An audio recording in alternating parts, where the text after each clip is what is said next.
Pemirsa, Dialog Jurnal Siang kembali masih membahas seputar mengenai pencantuman pesan-pesan bergambar di sampul bungkus rokok yang akan mulai resmi tanggal 24 Juni 2014 nanti ya Bu. Tadi kita sudah membahas beberapa ketentuan bahayanya begitu. Nah sekarang untuk sosialisasinya bagaimana nih Bu? Sosialisasi itu ada dua cabang ya, ke produsen yang tadi sempat kita bicarakan sedikit, tapi juga ke masyarakat bagaimana?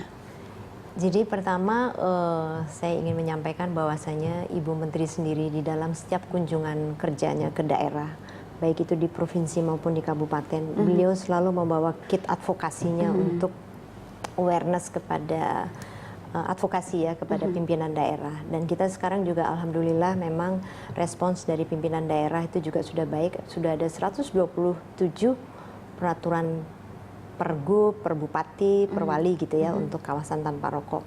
Kita harapkan itu bukan hanya anget-anget saja begitu ya, tapi iya, betul pejabat dan pemerintah daerah juga kadang-kadang perokok Bu. Betul.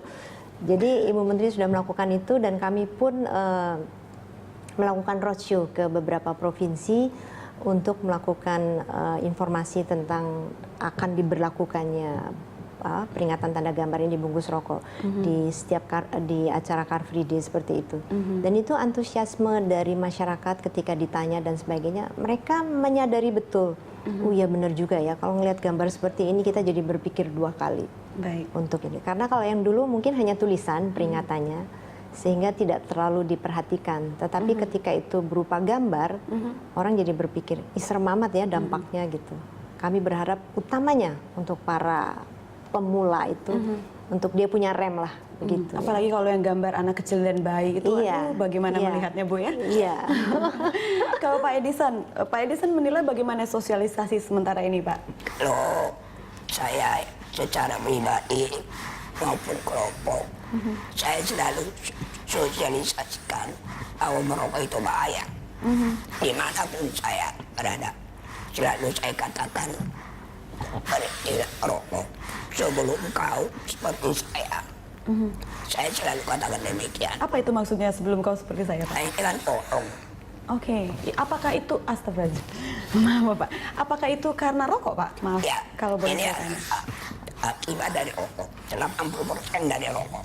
Oke, baik. Karena saya kecanduan, kanker lari.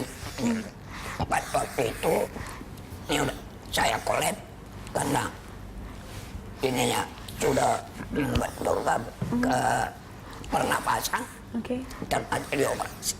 Operasi kena lari, kena pita suara. 1 tahun tidak bisa bicara. Belajar bicara. Nah, banyak orang-orang yang seperti saya tidak menyadari hal itu. Nah, baru setelah saya terangkan, mereka baru apa iya. Tapi luar biasa, Bapak adalah salah satu bukti nyata begitu bahayanya merokok ya. Bukan hanya melihat gambar, tapi Bapak ini salah satu bukti nyata begitu. Jadi kalau saya tanya sama beliau, gimana sih beliau bicara menjadi agak sulit begitu ya. Beliau mengatakan, gimana sih kita tuh kalau ngomong seperti di dalam air. Di dalam air kan kita nggak bisa ngomong ya. Seperti itu beliau mencoba untuk bisa berbicara dengan baik. Tapi awalnya memang agak kesulitan berat. Dan inilah salah satunya sosialisasi ya. Kita tadi bicara sosialisasi yang menurut kami sendiri tidak bisa mengimbangi kalau dibandingkan dengan industri rokok yang mereka mempunyai strategi komunikasi yang sangat luar biasa dengan mungkin anggarannya tidak terbatas begitu ya. Sehingga untuk menandingi iklannya dan sebagainya, kita harus bergandengan tangan bersama-sama dengan masyarakat.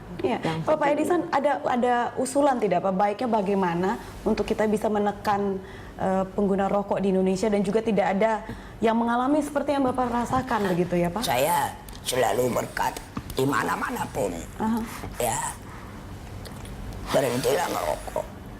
Sebab rokok itu adalah racun. Pelan tapi pasti. Pelan-pelan tapi pasti. Itu harus mengacukan kita bagaimana generasi yang muda. Kalau penyakitan karena sebagian asap rokok, bagaimana negara kita bisa maju. Makanya selalu saya katakan berhentilah merokok, berhentilah merokok. Sebelum rokokmu itu membawa kau ke liang kubur. Saya selalu berkata, saya memang ekstrim, karena itu kesehatan. Tapi pernah saya lakukan, saya ambil dari mulutnya, saya buang. Walaupun akhirnya kami mau berantem. Nah, hal itulah yang saya bisa buat dan kelompok. Ya memang kesehatan sangat penting ya, sangat mahal, bukan hanya dalam bentuk material begitu, tapi bentuk waktu dan hidup kita begitu, untuk generasi muda. Apapun saya jual. Untuk kesembuhan leher Bapak ini. Baik. Oke Bapak, ditahan dulu. Saya turut simpati melihat kondisi leher Bapak tadi. Ya pemirsa, kita akan kembali, masih ada satu segmen lagi setelah jeda berikut ini.